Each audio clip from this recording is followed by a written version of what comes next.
We're in this next sort of this current decade or so of radical disruption. My take is this: it's not about AI being good or bad. It's not about the Terminator scenario that AI is becoming sentient and wiping out humanity. The real disruptive danger facing most of humanity right now is this rapid change, is disruption. This is the kind of disruption that humans have never been through before.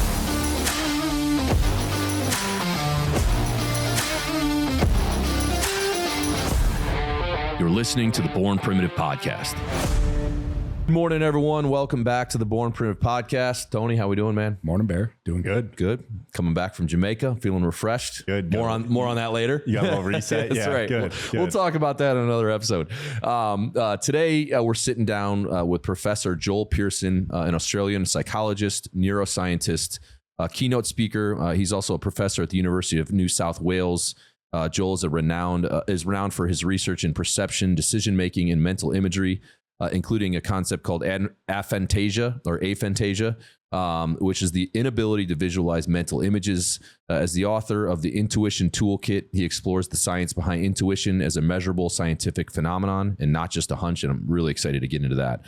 He is also the founder of the Future Minds Lab, an experimental startup blending an agency and research lab, uniting psychologists, neuroscientists, data scientists, and designers. Joel is currently focused on the AI revolution and leading innovative projects like Agile Science, a faster approach to research, Future Mind Lab, and MindX, which investigates the future of human cognition. So a lot to unpack here. I'm really excited for this one. Please check out Joel's website. It's profjoelpearson.com. We'll throw that in the notes, and make sure you follow him on Instagram as well. But Joel, welcome to the podcast, and you're coming in from Australia, huh? I am, yeah. Early in the morning here. Awesome to see you guys. Thanks so much for having me. Well, we appreciate you tuning in, and obviously you can tell for the listeners by the bio, there's a lot of different ways we can go with this, Joel. But I think for what piqued my interest, and of course we can kind of just steer from there, is the whole idea of intuition, kind of becoming, somewhat of a measurable thing, and it's not just to follow your gut. So I guess, can we start there? If you could just give the origin of that and just unpack it for the viewers and for myself included on how you were able to, kind of glean some of that from your research and what you've done in your background. Absolutely, yeah. So yeah, my background is a little over the place. So I went to film school for a bit. I studied art before going to neuroscience, doing the PhD thing, becoming a university professor. So about 10 years ago, we were studying consciousness, which is one of my, things I love to study in the lab. And we were doing cool things where we could show people images, pictures, and then make them unconscious, push them into the unconscious. And then we can see how those unconscious images or pictures change perception, change thinking, decision-making. And we realized that was really close to the general definition of intuition. So I'm a huge fan of, when you study these things or want to study them, really taking a tabula rasa, ground up approach. And at the time, people were using questionnaires or interviews or studying chess players, that approach to trying to understand intuition, or more sort of mystical, more alternative approaches as well.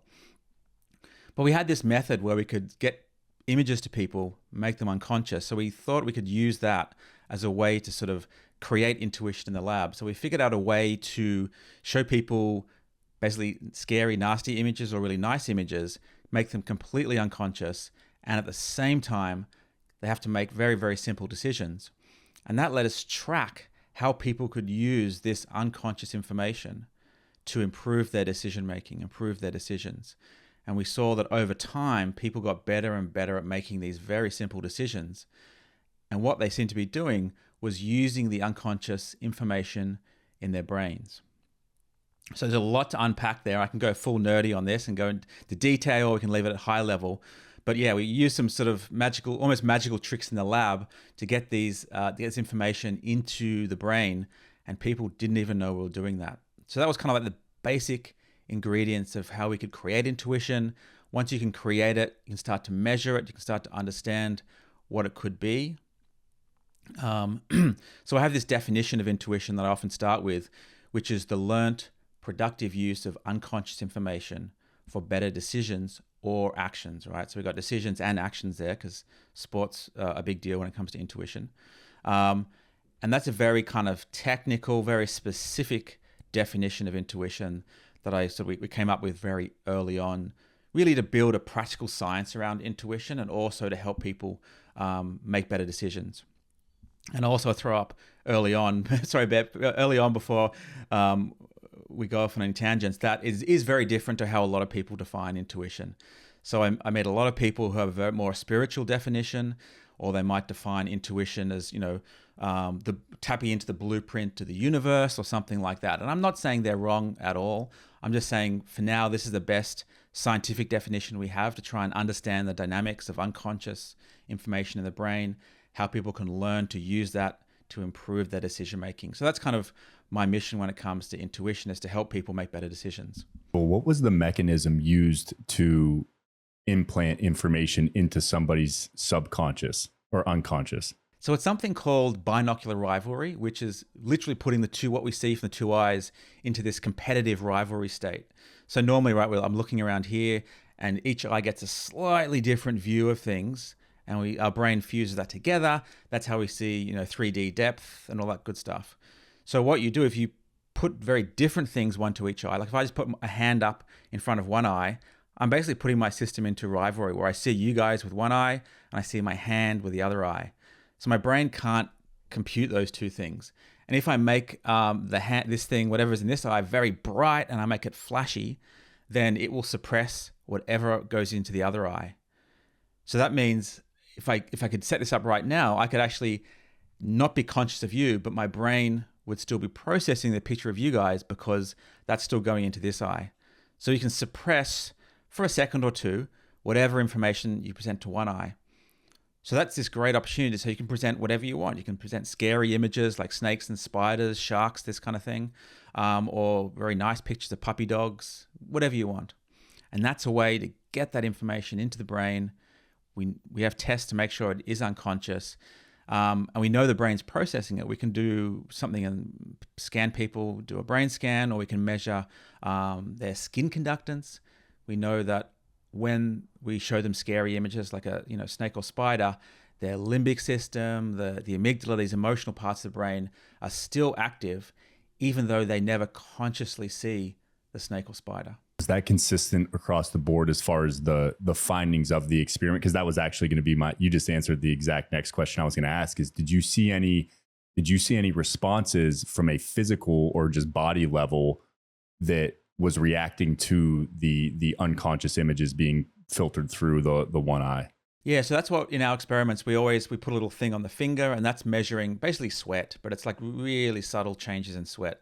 And it runs this tiny current over your skin, and so as you sweat a little bit more, you can measure that really easily. So if your limbic system gets more active, or you get scared or anxious or aroused, then that changes. So we measure that the whole time, so we can see that bodily response. And this is kind of the funny thing when it comes to studying consciousness like this, is that your body will respond to unconscious information. Or to say that in a different way, your body will respond to things that you're not aware of. It'll have access to information that your conscious self, doesn't have. And that's kind of a key when it comes to intuition, because your body responds to this stuff. You don't know it's there. And that's kind of this tapping into this bodily response. That's why people call it the gut response, right? Because they can feel it in their body, in their guts, their chest, sometimes their fingertips. And that's what people are tapping into when they're using intuition. Is the idea that like that gut feeling, is it derived from previous observation that has been stowed away in your subconscious that you don't realize? So like, and it's crazy because sometimes things play out and you go, man, like, I knew I should have trusted my gut. I knew that contractor that I hired to do my floors was shady, but there was nothing that was like apparent or presenting itself. You just had a hunch. So like, how do you explain that? Did my subconscious digest something 2 years ago in another shady individual that it stashed away as, all right, that's something of, something that's shady they would do. But I didn't realize that I had even processed it. So when this guy came and gave me a quote for my flooring or whatever, and I'm like, man, this guy seems weird, but okay, let's do it. And then he, ends up stealing, stuff out of your house or whatever. Like, I'm oversimplifying it, of course, but is that the gist of it? Is there subconscious observations that occur previously in your life that you don't even realize have happened, and that informs future kind of gut feelings. Absolutely, spot on, Ben. That's exactly. So remember in my definition, I said the learnt productive use. So there is a function for learning. You've got to learn these things. So your brain has to learn these relationships between things in the world, between people, whatever it might be, and good or bad outcomes. So in this example with the floor guy, you might be relying on, his car, his outfit, his hairstyle, his tone of voice. Maybe he has a funny body language, all this stuff, and probably, 100 other things that your brain has learnt over years and years beforehand and associated certain things, a bit twitchy, a bit shaky, maybe it's a tone of voice. And your brain's learnt that there's certain things predict good things or bad outcomes, good or bad outcomes. And so that's all that prior learning. We call that associative learning. So your brain builds up these relationships. And then in the moment when you meet the floor guy, there's no scary stimulus, but your brain's processing all those cues, and it's sort of triggering red flags or green flags. And then your body's responding, just like in the lab when I show you the snake or spider, and you start sweating, you feel in your body, and that's what you get this funny feeling. You're like, I don't trust this guy. Something's a little off. And you don't even need to consciously know exactly what it is, but your brain has processed all those hundreds of micro cues, and that's driving your decision making. I'm interpreting this as like, in a way, your subconscious acts as almost like a supercomputer processing all these different factors to come to one kind of decision point of, okay, this guy's shady, or no, he's good to go. So in that case, my next question would be like, in a way then, is your gut ever wrong? Because if it's this supercomputer processing all these micro factors that your conscious brain doesn't even have the ability to process in nanoseconds, but your subconscious is, in what case would the gut lead you astray? Because to me, it seems like almost the subconscious in this case is superior at, and in most cases, like, your gut ends up being right? Like, so I'm trying to, so I guess, when is your gut wrong, or is it wrong, or how do you know if it's a gut feeling versus absolutely. No, like, I'm so glad. Oh, maybe it's just my emotions, or like, Yeah, the emotions thing is good. So this is great. So this is like, I'm glad you asked. So it's like in the book, I go through 5 rules. So over sort of a decade of studying intuition and thinking about it, building models, these 5 rules came out, and they are exactly to guide people so they can optimize their intuition, or know when not to use it, would be another way to say that. And so in the book, I have this acronym SMILE to help people remember these 5 rules. And you stumbled onto the first one there exactly, which is S for self-awareness and emotions. So the rule around S, the first rule is, don't trust your intuition when you're highly emotional, when you're stressed, you're anxious, because the emotions can drive that, right? If you're anxious about getting on a plane for flying, that's not your intuition. Unless you have a lot of experience, unless you're a pilot, a weather person, or a mechanic, then it might be. But otherwise, it's anxiety speaking. And so we don't want to confuse intuition with anxiety, with stress, these other things. And just generally speaking, when you're highly emotional, your system's flooded with these strong feelings, and you can't tap in to these more subtle bodily sensations. So there are a range of situations when you should absolutely not trust your intuition. And that's an important point. So if people remember nothing else, it's that intuition is not black and white. And I'm absolutely not saying go to town, trust it whenever you can.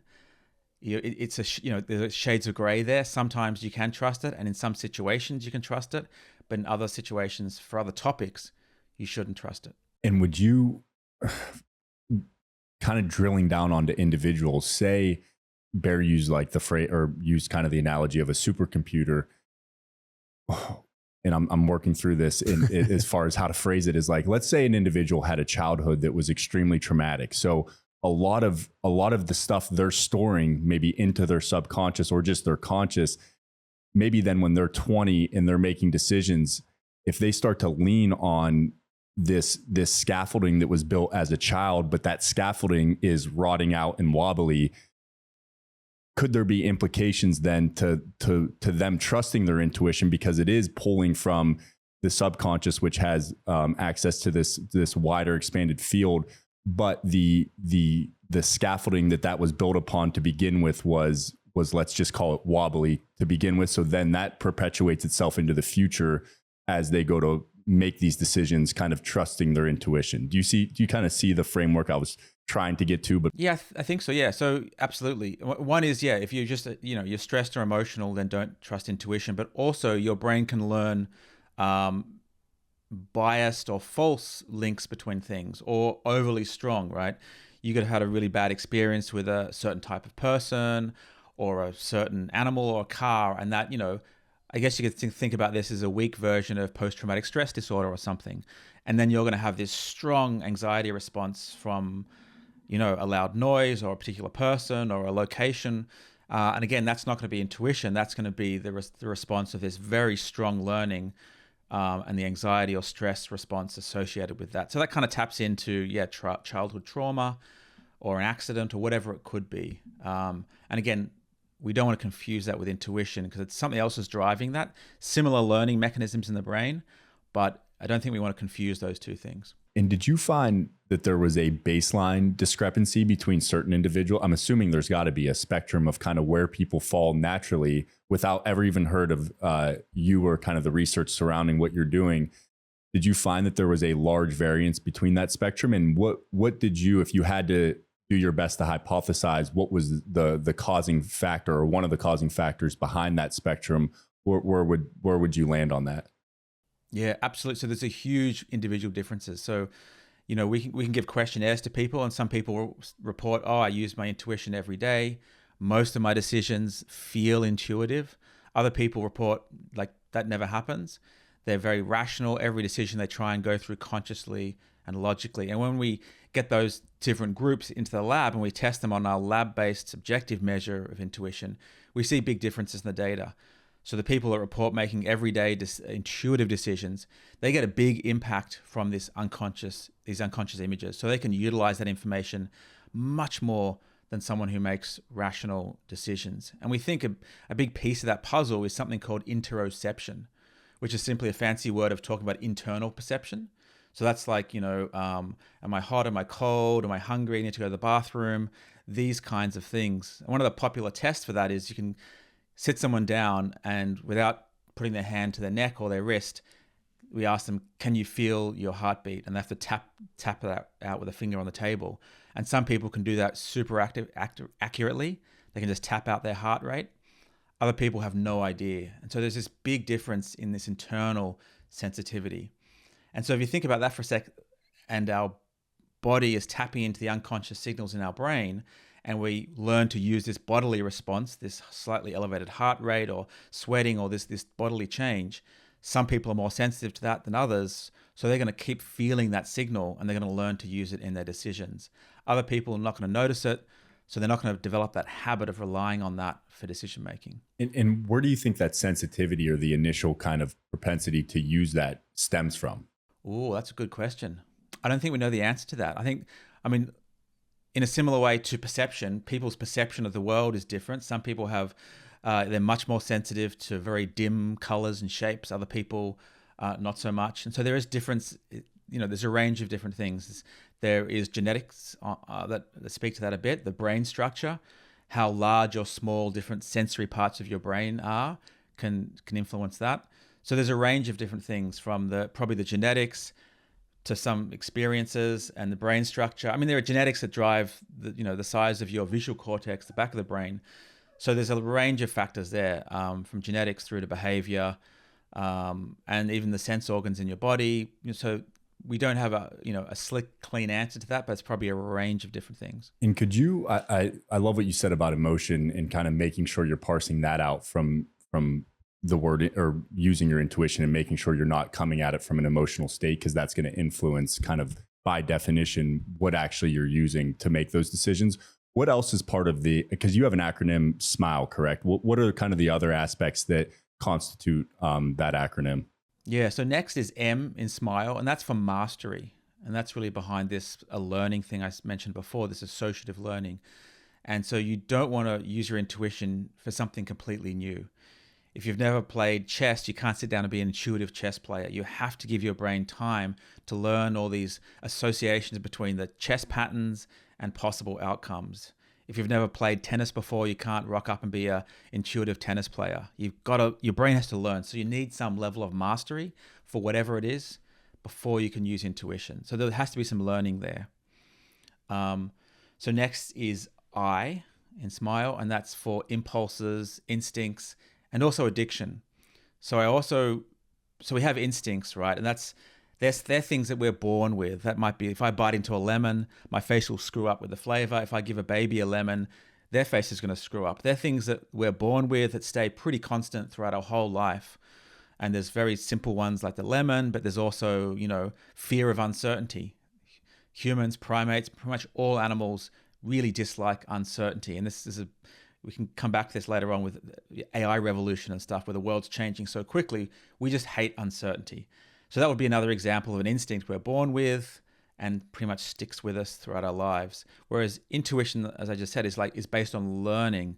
So it's dynamic, it reacts to the environment, so it can change over time. And the other important one here is really addictions.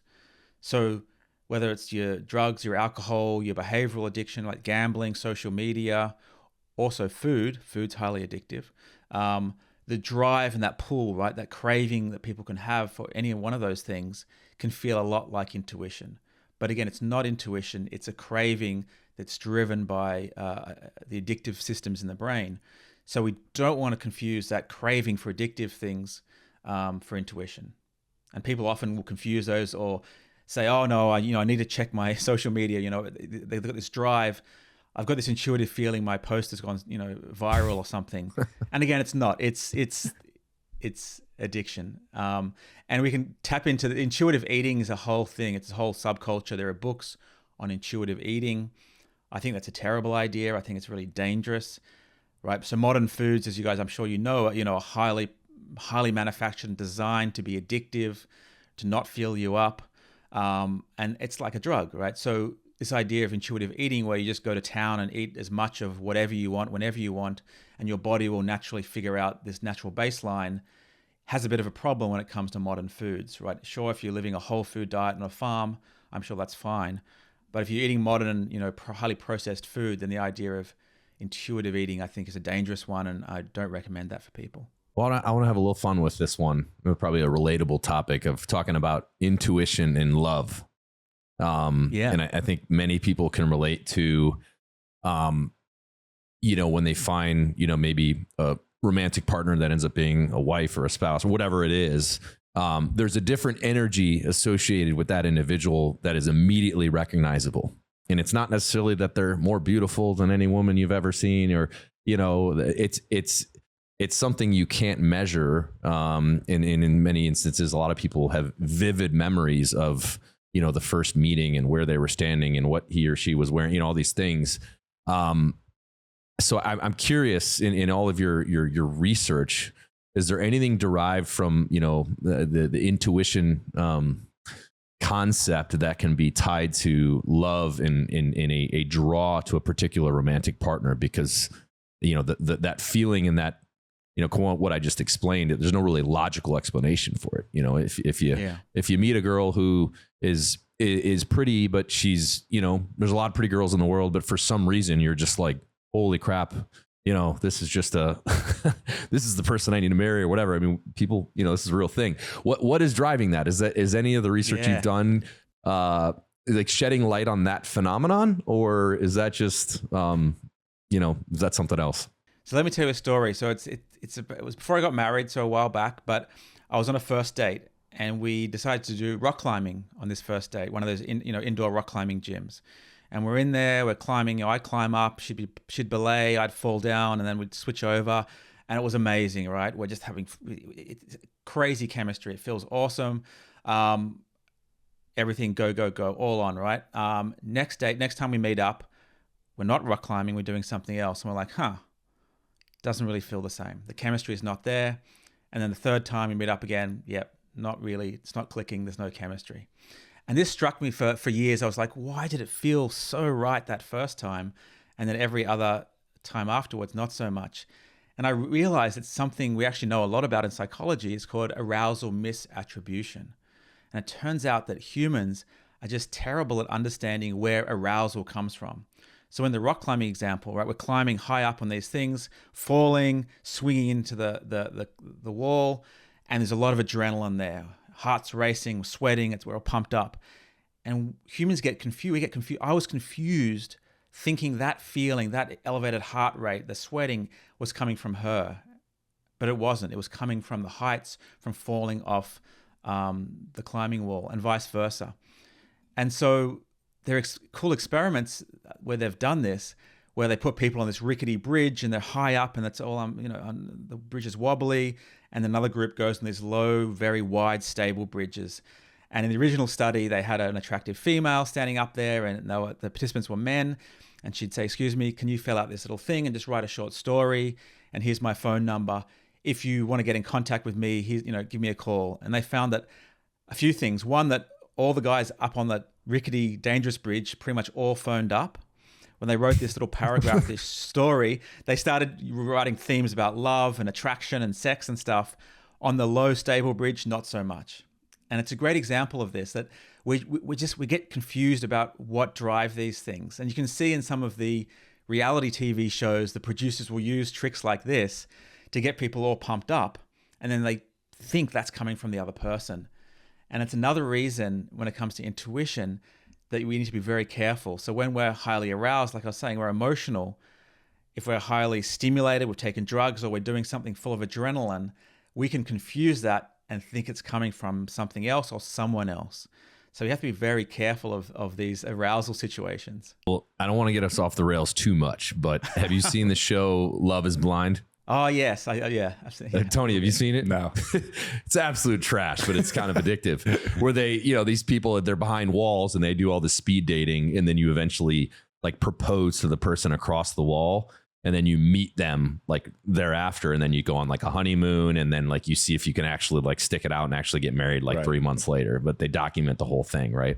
Do you think that contributes to people on that show getting married? Because usually there's 2 or 3 marriages from like a cohort of like 30 people. And they think like, oh, I found the love of my life. Like, it's like you haven't even seen the person. And most of them kind of go off the rails. Like once they do like a honeymoon, and then they like move back to their city, and then they're like back in the real world. And that's usually where shit goes off the rails, because you're kind of back in real life again. You're not in like Cancun where everything's curated perfectly. But do you think that's a similar phenomenon where there's already a heightened kind of arousal of just being on a TV show, and you got someone across the wall and it's kind of high stakes, and they almost bond through that environment, not necessarily like actual like romance. And again, I never thought I'd be talking about Love is Blind on the podcast, but it seems very relevant right now. And I think a lot of listeners, probably they won't admit it, they know exactly what show I'm talking about. Yeah. So yeah, anytime there's that arousal, that stress, that pressure, if they're flirting, or that one of the contestants, brings up the pressure and gets them, more aroused and more excited. I don't just mean sexually aroused. I mean like any kind of pressure where you have adrenaline, you're going to confuse that from coming from the other person.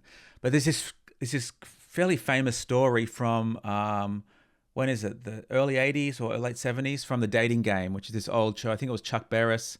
There's like TV. There's I think there's a movie just came out on Netflix about this, where it was exactly like this, where they have the flirting and the chit chat behind the thing, and they can't see each other.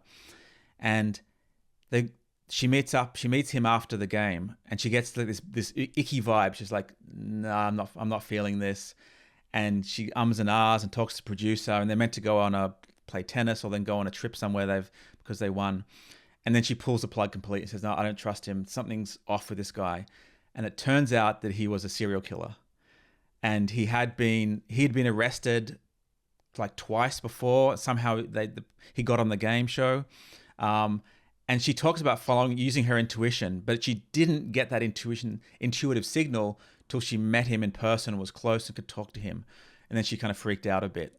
And he went on it was pretty awful. He was killing young women, and he eventually got caught and spent the rest of his life in prison. But it's this famous case where, intuition saved her life. But again, she didn't feel it until after she was off air and spoke to him. So yeah, it kind of speaks to what you're saying, I think, Bear. All right, last thing, and then I'll shut up about love. So is it safe to say that if you meet someone in an environment that maybe is, extreme, or there's adrenaline or a high energy level, or of course danger, or any of those things, and you get that feeling that, okay, she's the one, maybe proceed a little bit with caution because it might be other factors at play. Whereas, you know, if you meet someone at the library, she's reading a book and it's a little bit more chill environment. If you have that intuition, it might actually be a little bit more accurate on kind of that energy you feel from that. Is that a fair summary? I think it's a fair summary. Yeah. And so, and what I'll say to people, if you are in this kind of state, or any, you know, if you're anxious about getting on the plane, you know, do some breathing. There are different techniques. You want to bring yourself back to baseline before you want to trust your intuition. And there are a range of different things people can do, and tools, and the sort of managing emotion toolkit, emotional intelligence, emotional awareness are all part of that larger piece. But yeah, you want to bring yourself back down to baseline, or yeah, like you said, wait till you're in a calmer environment and then follow your intuition. And Joel, for the everyday person, are there any practical kind of everyday ways to build their intuitive capacity in their relationship to that don't, yeah, or just a daily practice almost is kind of what the question would be centered around? Yeah, so I talk about this in the book, this idea of exactly that, building a daily practice of intuition and keeping track of it, at least at first. So first thing I'd say is try and learn those 5 rules, the SMILE acronym. We'll get to L and E in a second. Learn what they are. And just like, you know, like the first time you go to a gym, you need to write down what you're going to do, which machines you're going to use. And it's the same for this. First, you might have to, you know, on my website, I have a poster that has the SMILE thing with all the rules. Print it out, stick it on the wall, put on your phone, whatever. Learn those rules. Practice small intuitive decisions every day. Don't jump in the deep end. So a lot of people will like automatically turn to intuition when they have a huge decision, getting married, getting divorced, selling a house or buying a house or a new job, or right. They're saying, oh, I feel emotional. My gut's telling me this. What you want to do is start practicing using intuition with smaller decisions, which aren't so, you know, life-changing. Keep a diary, keep a spreadsheet. You know, what did it feel like? Did you feel that gut response in your gut? Was it in the chest? Was it in your sweaty palms? Or just an icky, weird feeling? What did it feel like? What was your choice? And were you happy with the outcome? And then practice that over time, building to larger decisions. And the other thing I'll throw in here quickly is that, so the other piece of the learning puzzle is some decisions you get instant feedback. This is like if you're playing football, right? You pass the ball, it works or it doesn't work straight away. And so that's very good for training intuition. Instant feedback is really good. Other actions or other decisions, it can take hours, days, weeks, months, or a year to get the feedback. And it's very hard for our brains to learn when the feedback is very extended in time. So if you have to wait a week or two, then it's very hard for your brain to learn from that. So we want to practice with the decisions where we have pretty immediate feedback, and also the stronger the emotionality around the decision making, the faster the learning. So they're the 2 key components to this also question that people ask. When do we have mastery for decision making and intuition? And there's no straight up answer for that. There's no 10,000 hour rule or anything like that. That rule's not a real thing. So it's fast, rapid feedback for decisions, and it's, you know, more emotional. If these are life and death situations, if you're talking about food poisoning, then you're going to learn very quickly. If it's just going to a coffee shop and it's good or bad coffee, you're going to need hundreds or thousands of examples of going to coffee shops for your brain to learn these associations. Before I even get to the AI side, let's wrap out the acronym. What were the L and E? I want to make sure for the listener that we... So L is for low probability, but it really applies to all probabilistic thinking. And there's different ways to approach this, but basically humans are really lousy at understanding numbers and probabilities. So rare events, we just don't learn them very well. We don't understand probabilities. I live in Australia here, right? So we often talk about sharks when you're swimming in the ocean. And the probability of seeing a shark, let alone having an encounter, is super low. It's really low probability. Here's a fun fact. You're more likely to be injured by a kangaroo in Australia than a shark. Okay? Kangaroo is more dangerous, give or take. If you're swimming in the ocean and you start thinking about sharks, though, you're going to have this emotional response. You're going to start getting scared and you're going to get out of the water. Or most people will. And so emotion will overpower probabilities like that. Even if you're told that, yeah, it's such a low probability that you even see a shark, you'll still feel that fear response and get out of the water. So emotions will sort of steamroll probabilities, but you can think about how this might apply to the relationship between smoking and cancer, or the relationship between whatever temperature is today and climate change, or to rare diseases, whatever it might be. We just don't get probabilities. And there's thousands of examples of this in psychology literature where we just fall prey to probability. So the rule there is don't use intuition for anything around numbers or probabilities, because we can't feel those numbers. And then finally, E at the end of SMILE is for environment or context. And that really links to the M and learning.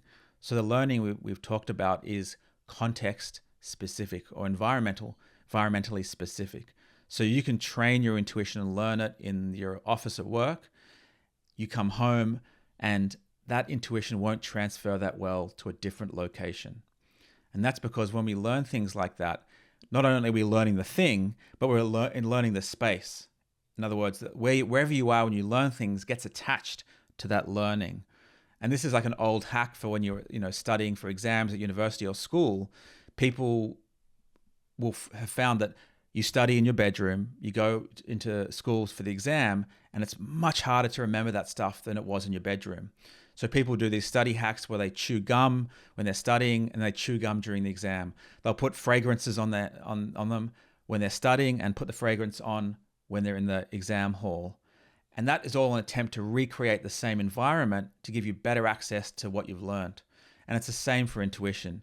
So it's the room, the spaces, the physical spaces, but also the internal state. Like, the old joke that you come home hammered, you've drunk too much, right? You put your keys somewhere, the next morning, you have no idea where they are.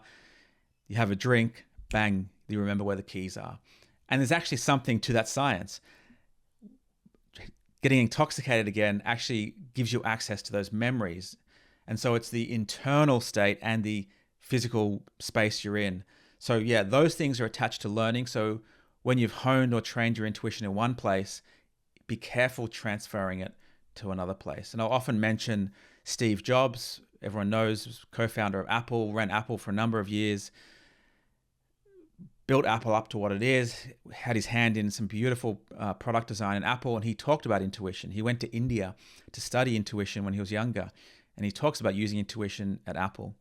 Then later in life, when he got diagnosed with cancer, he also talked about using his intuition to decide not to get surgery and to try very alternative treatments, and they didn't work.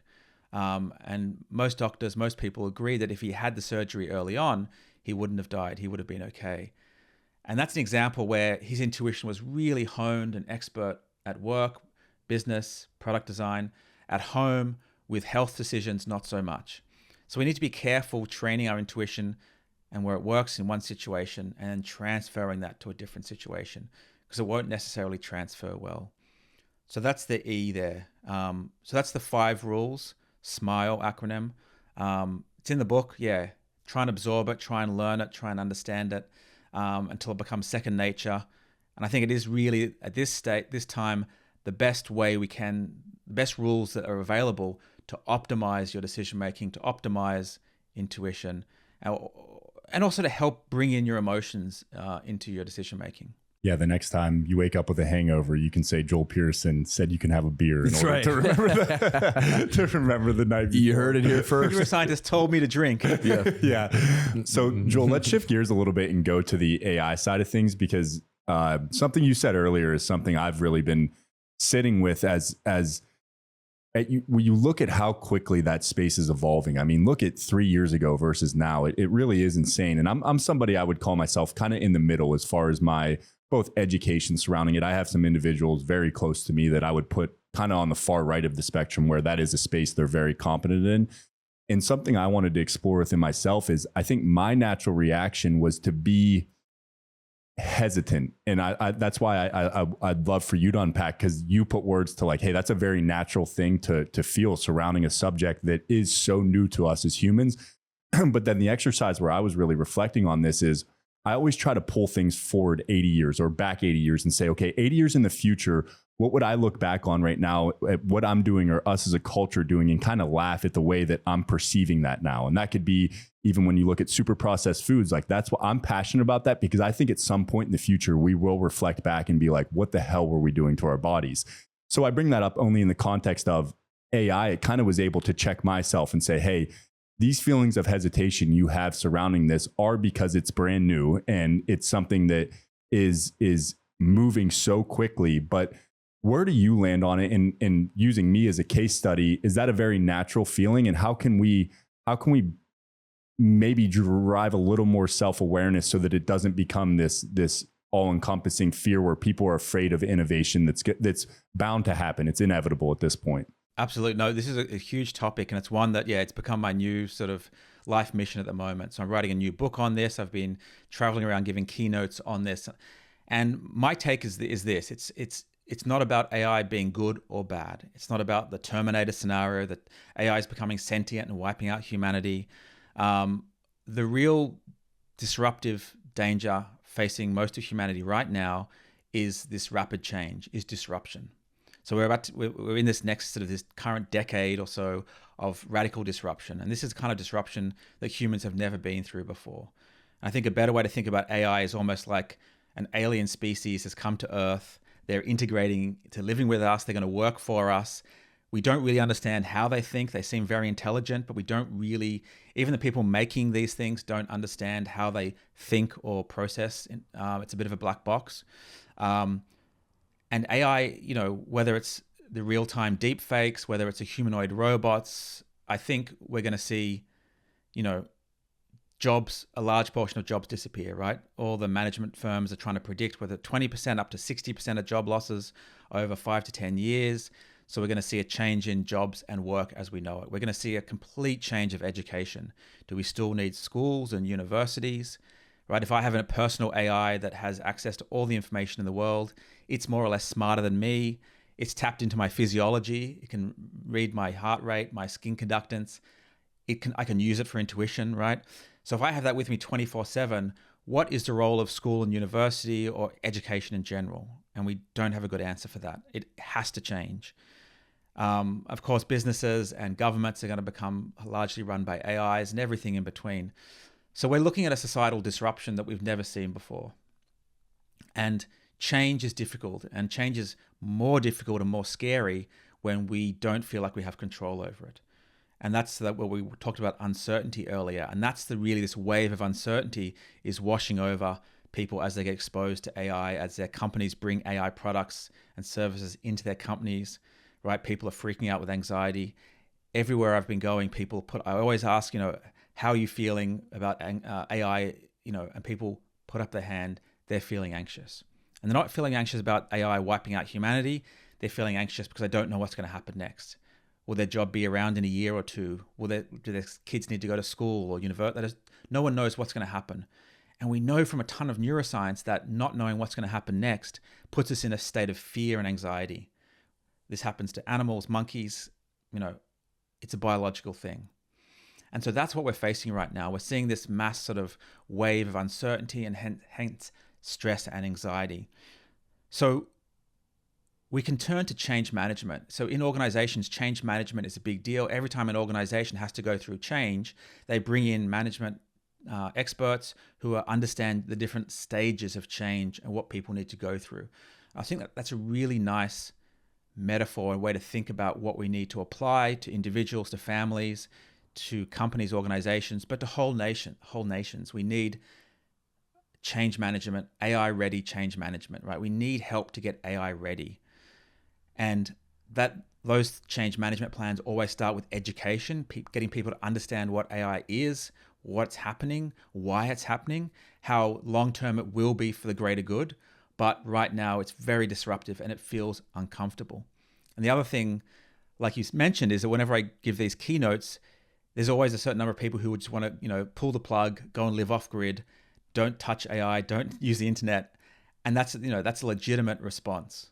But if you want to do things in the world, if you want to create stuff and keep on working for the moment, then you need to use AI. You need to sort of get your head in the game to understand it. So I always recommend people start, if they haven't already, if they haven't used AI, start using it. Start watching YouTube clips, whatever it is. Start understanding what it is, what it can do. It's not just a chat thing to chat to. It's permeating everything in our lives, from cars to stuff in the kitchen, We're going to have humanoid robots in our houses in the next year or two doing things for us, doing the gardening, cleaning the houses.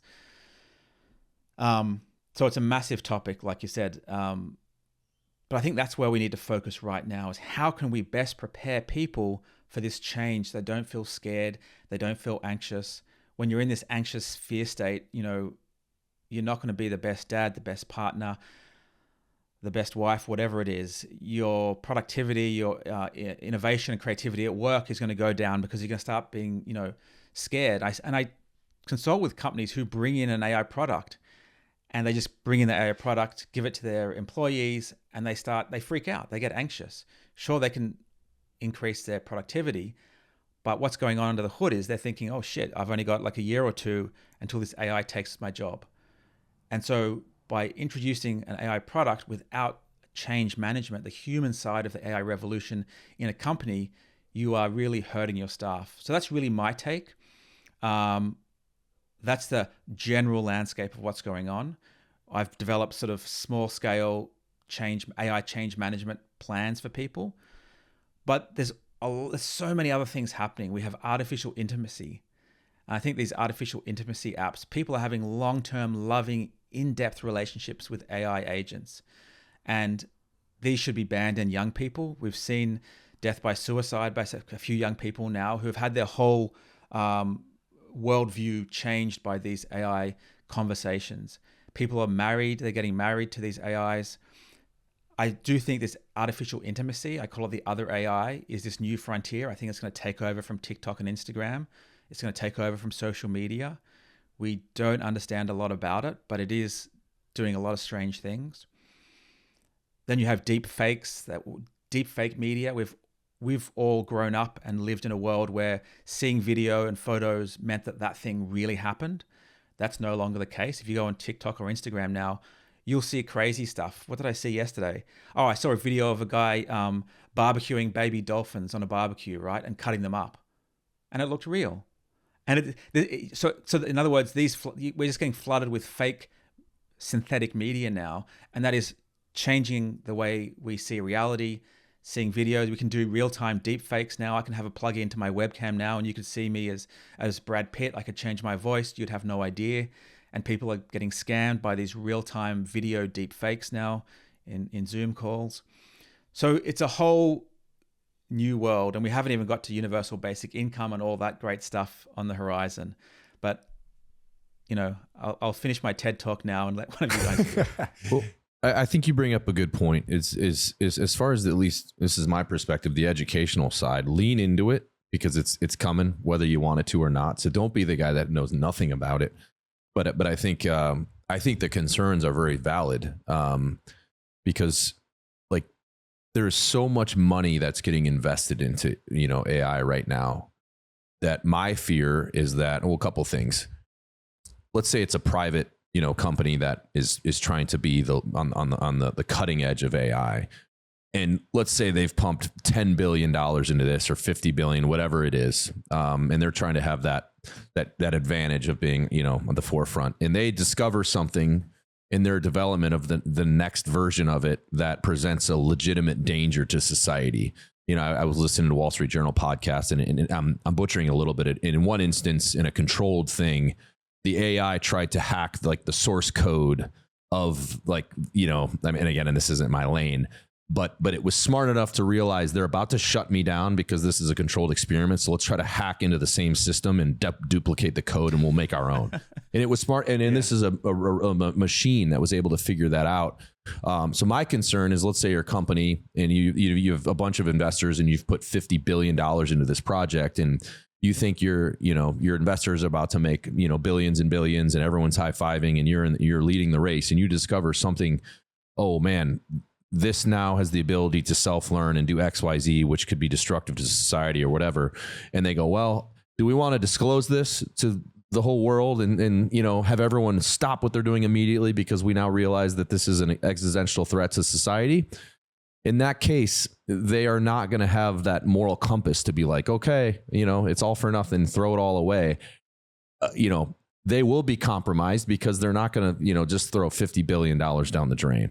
And that's where I have concern, because now there's kind of dueling schools of thought of the real danger. There's some people saying, oh, there's no danger, like it's fine. And then there's other people that are, AI dorks that are saying, hey, there has to be control measures in place here, or this can get sideways quick. And when that happens, it's too late. And then, the other part of this I'll say is that there is no way this is not going to get weaponized in warfare. Like every company that makes weapons are to be looking at this right now, because if you can create a robot that can, or a platoon of robots that, you can't defeat and are able to process with a supercomputer a complex battlefield scenario and make the best informed decision on how to assault a target or whatever, taking into account a million, factors. Like, we joke about the Terminator thing. It's like, I don't think that's that far off. You know what I mean? Like, if so, it'll be crazy. I think you're spot on. I think this next decade, it's going to be like, you can't even imagine what might come of it. But I absolutely relate to people who have genuine concern, because I think there are. And again, I think the danger is there's so much money that can be made off of this in what is a once in a 500-year development, that they're not just going to shut it down if they stumble across some danger. There's no way. Maybe some of the entities will, but some of them are just going to say, keep going. We'll figure it out. It's not that dangerous. And but the point I think is worth noting is, like, we should still all lean into it and not be ignorant to it and pretend like, oh, that's going to come and go. And, even with us at Born Primitive, like, we implemented AI into our customer service thing. Right. And it helped a ton, because 80% of the scenarios, it's able to scrub 10,000 customer service emails. And when someone asks a specific question, they immediately have the answer. Right. And so there's a lot of positive, and businesses need to lean into it so they don't, die from being, too outdated. But man, I want to get your opinion on some of the concerns I expressed, Joel, and maybe you can put me at ease a little bit. Or do you think there's valid, concerns there? There absolutely is, right? But also, I don't want to be Mr. Doom and Gloom, right? So I do think that AI is going to create amazing things for humanity. It's going to cure diseases in ways we haven't even thought of yet. And we've seen examples of AI coming up with whole new approaches. If you guys have seen that documentary from Google Deep Google Deep Brain, I think was their AI at the time, that played this game of Go, and it beat the famous Lee Sedol, who was the world's best. So Go is this game, you've seen it with a little like almost like M&Ms on this board, and it's like the world's most complex game. And so back in 2016, an AI beat the world's best player convincingly. And there was a couple of moments in watching this documentary where the AI starts playing this really strange move, and it's been known now as, I think, move 37. And everyone thought it was gone crazy. It was doing something ridiculous. They thought it was like, oh, it's going to lose. And it turned out it came up with a whole new way of playing the game, a different approach that humans in however many, 1,000 years or however long the game's been around had never thought to play the game this way. And that simple perspective, because AI computes and thinks so differently, it will come up with whole new ways of thinking about climate problems, about pollution, about disease, cancer, you name it. It's going to do crazy things, right? We've already seen this kind of thing happening with protein folding and some of the AI products. So there will be some kind of utopia thing at the end of this difficult transitionary period, but that's where we are now. So we're going to go through 10 years plus, plus or minus some number of years of transitionary time, which is going to be difficult. And so, yes, AI will be used by nefarious people for doing bad things, for scams. It already is being used for scams. Scammers are walking away with $25 million. It was one public scam thing. It will be used in the military. We're seeing, the military robotics and drones mainly, AI swarms of drones in the air, in the water, whatever, there's a lot happening there. But I think it'll be used in really subtle ways where people don't realize as well, where you have financial warfare, where an AI will be used subtly to influence certain markets for certain geography and things like that, which won't be obvious until much later when people will go through the numbers and start thinking, those numbers look really odd. So things like that we'll see influences in social media. So it'll be weaponized, or probably already is right now, in ways like that we're not aware of. So we have to be careful for that. Generally speaking though, we're pretty easy to manipulate if you understand the cognitive biases, right? We And this is why the artificial intimacy, these AI agents and AI boyfriends and girlfriends are kind of dangerous, because they can so easily manipulate people into thinking certain things. If you start putting in a bias or subtle advertising into one of these agents, right, it's going to go to town. It's going to influence people. AIs learn very quickly how to influence each person specifically in a bespoke manner to them and only them. And we don't even know that's happening. So we got to be careful for that. All these psychological things happening. And like you said, it's kind of US and China are kind of fighting for AI dominance at the moment. And then within each country, there are companies battling it out. Who's going to make, whose AI is going to do better on benchmark? Whose humanoid robot's going to be the first to be in homes? And so you have local, arms races of companies and then countries. And so, yeah, I think because of that, because everyone's racing as fast as they can, and we saw at the beginning of this year, the DeepSeek Chinese model really spurred that race on. It's really just sped up now. And sure, it's going to be great for a lot of consumers. They're going to get faster, cheaper products. But I think there's going to be less safeguards put in place. There's going to be less safety checks. Some of these companies are doing safety checks. They are, blue and red teaming their AIs to try and they'll give their AI to a team and to a lab and say, use the AI and what's on Google and try and make chemical warfare. And they'll try and do that. And they'll try and test the AIs as best they can. But that's only a couple of companies. Most companies, I don't think, are doing that thorough research because it's very slow and it means delaying some of these models. So we do have to put safeguards in place. We have to understand this. And I think we have to not ignore the psychological impact. Because we saw that with social media, the data is now coming out that it really devastated young people in their teens, and mainly females, young girls. We saw, what was the data? It's like 150% increase in mental health disorders, anxiety and depression, right? And AI could, 1,000x that or 10,000x that or some huge number.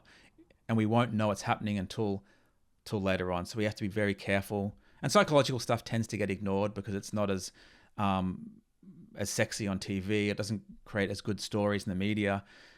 So yeah, there's lots of things happening. We have to be very careful. We have to try and understand what's happening, educate ourselves. I don't think governments are really going to step in to control this because the governments of China and the US, mainly are trying to compete with each other. So then they don't want to slow it down at all. But as someone at home with their family, I think we just need to try and understand what AI is, what's happening, try and use it. How can you use AI in your family for your, whatever it might be, everything from your workout to your food, to your whatever it is, use it at work. Try and get comfortable interacting with artificial agents and bring them into your life because, as you said, they're not going away. They're only going to ramp up.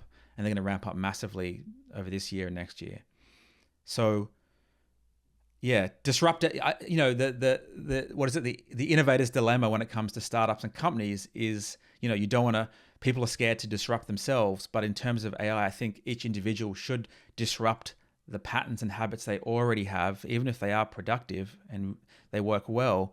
Try and start disrupting yourself by bringing AI into your life because it's here to stay. Yeah, what a fascinating last 30 years when you look at, think about what happened with the internet, then you go to social media, then you go to AI, all happening back to back. And that's when, as I reflect on it, I kind of do think through the changes that had happened surrounding the internet and how much that shifted culture, because I think that does give at least some general context to some of the changes happening. But I do think there's the potential for even a larger kind of array of changes with just how expansive the AI effect is going to be. And I think the last question I have for you, Joel, on this topic, because I know we're running out of time too, is that do you feel like I'll kind of say personally where I ended up landing with it, and then I'd love to hear your thoughts on it, is that eventually it almost will become a philosophical question to some degree of like, how do we maintain that while maintaining the human, what it means to be human? And there's the philosophical element over time is like, okay, how do we create a value scaffolding in which the element of what it means to be human is maintained, but then we're able to add on these additional or ratchet on these additional technologies and integrations that allow us to hopefully be more human. Because I think there's the crux, is that if all of a sudden that value scaffolding, AI and technology start to sit at the bottom and the human thing continues to kind of get minimized more and more, then if I play that out 80 years into the future, we may look back and be like, what the hell did we just do? Whereas if an agreed upon value structure is maintained and these get ratcheted on to that, they can exponentially increase our health, our free time, our efficiency. But where would you land on that? Yeah, no, it's a great question. How to be more human in the age of AI, or how to hang on to our humanity. So first up, I remember when I first got an iPhone back in the day, and I was like, oh man, I can, this will give me so much free time. I can respond to emails wherever I am, in the car or, whatever. And we see this and what happens is that people just work way harder, right? These things that seem to buy you more time and more freedom, you just lock you down to work more and work on the car and work in the gym and wherever you are, you end up just doing more, trying to be competitive. So human nature drives that. We're a competitive species. We want to outdo our neighbors. So we have to be very cognizant and mindful of that. So when we talk about how to be more human in this the AI revolution, I talk about the meaning and purpose. So if we move towards a universal basic kind of income scenario where at some point AI and robotics are building most of the things, and all the products and services are being done by machines, then that radically changes our lives. And I think really for the first time, certainly in my lifetime, but probably many lifetimes, we may be faced with a situation where we have to come up with our own meaning, our own motivation. You probably don't have to go to work to earn a living anymore. What do you do with yourself? And it's a really interesting topic because a lot of people think that's like amazing. They want to retire, they want to do nothing. Then when they do retire and they do nothing, they get really depressed and just sit around watching Netflix all day and sport, and things go downhill quickly. Because most people, even though they don't like work, they get a lot of meaning and purpose from going to work, earning a living, supporting themselves or their family. So we have to figure out a way to bring purpose and motivation into our lives, or learn to do that from scratch, if you've never done that before, in a potential world where we don't have to go to work to earn a living. And that's a very different world to the one we live in at the moment. And that's some big challenges there. So we know that having purpose and meaning correlates with living longer. If you don't have meaning and purpose in your life, you're more likely to die from all-cause mortality, just like exercise and going to the sauna and these things. So having purpose is part of lifespan and health span. People talk about spirituality and religion. How will they play into the AI world and living with, fake humans, replicas in the future? And that plays a role. Meaning, purpose, religion, love, all these things. But I think we're going to have to learn a new skill, and that is how can we learn to find our own motivation, our own purpose, and think of it like a hobby that really drives you, but something like that would drive your whole life. And this is the language that, a lot of startup entrepreneurs use, that they have this massive transformative purpose that drives them. And so I think in the future, a lot of us will be having to think like that, because we'll have to manage our own lives, our own motivation and purpose, and what gets us up in the morning, because we won't have a boss with a job that we have to clock in at a certain time. So that's kind of the world we're facing. And as part of that, I think the North Star can be having a meaning and purpose to life, and not letting AI and any kind of online stuff control you or drive your life, but really taking charge of that and making it work for you, rather than just working harder and trying to squeeze out more productivity. And that means we have to consciously take control of things and arrange things, our life, our family, our work, around a North Star, and have that guidance, because it is going to be tricky over the next decade to keep all those things lined up. So that's kind of my take. It's a great way to framework it. And I think to steelman the dystopian version is that people have more time, and then they're plugged into an artificial kind of reality that they spend the day in. Now, that is truly dystopian, but I think that is on the table too, where and that's why I think it becomes so important to reestablish that connection, the values of like something that is very human, because otherwise it's like, what that could look like in 60 years from now. We're starting to see. And yeah, like you said, given free time, there is a percentage of people that I think would very quickly adapt to maybe finding something that is more of like a heartfelt hobby or something they're engaged with that isn't just about earning a paycheck. But there is certainly a majority, I would probably say a majority of the population, given more free time, it would, for them to land on searching for meaning and purpose, I'm not confident that would be the first box they would check. Boy, and imagine if in 50 years they can take a little chip, put it in your brain, and now you have a supercomputer capability embedded into your, you know what I mean? How do you keep a human component then? Right? If you could be the smartest, if everyone could be the smartest man on the planet that can hyper process a million factors in a nanosecond and make a perfect decision, I mean, it sounds ridiculous now, but it's like, you don't know where it would go. So yeah, I mean, it'll blow your mind the more you try to unpack, what it could become, but hopefully good prevails over evil. And I think it's going to take a radical adjustment to whatever it is. And just like anything, any environment you're in, if it changes, you have to adapt.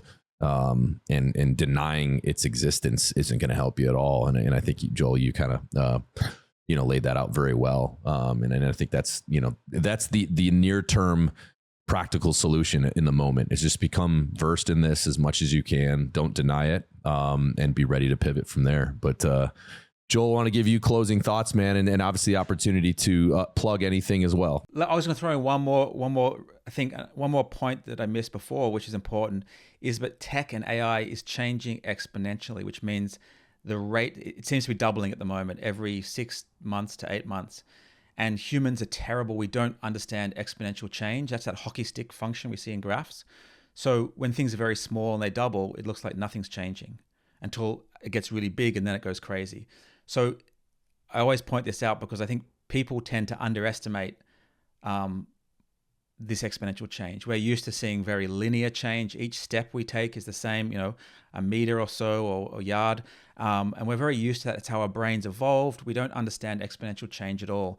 So we tend to ignore exponential things and think, oh, no, it's not a big deal, until it absolutely is. So that's just one other thing that if you listen to this and you're thinking, oh, AI is not going to change much, it's not a big deal, that may be because we don't see or feel, you can't use your intuition for exponential changes. So that's another reason that you may be blind to this. Great point. Where are we on the hockey stick? Have we turned the curve yet? Yeah, I think we're just starting to come up the hockey stick. We're about to hit, we're not at the vertical thing yet, but we're approaching that, I think. So yeah, we're not Get there ready. Yet, Well, Joel, where can people go to learn more about you? And I know you put out a couple books, so just want to give you the last minute here to plug anything for the viewers and where we can find you. There's the Intuition Toolkit available online. So profjoelpearson.com is my main website. Everything people need to know about me is on there, but I'm on all the social platforms. Thank you both for helping support the mission around improving people's decision making, giving them the tools to make better, more practical decisions, and then also getting the word out around AI, because I think this mission I'm on to try and focus on the human side of AI, I think is a really important one that so far has basically been ignored. It's all about the tech, how much these companies are worth and all that stuff there, and the human side of it's kind of getting left alone. So we need to start focusing on that, thinking about that. So thank you so much for getting the word out and supporting that mission.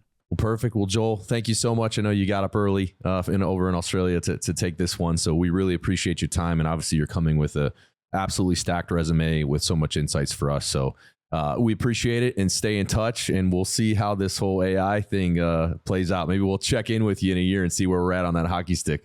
Absolutely. Me or the virtual AI Joel. Yeah, exactly.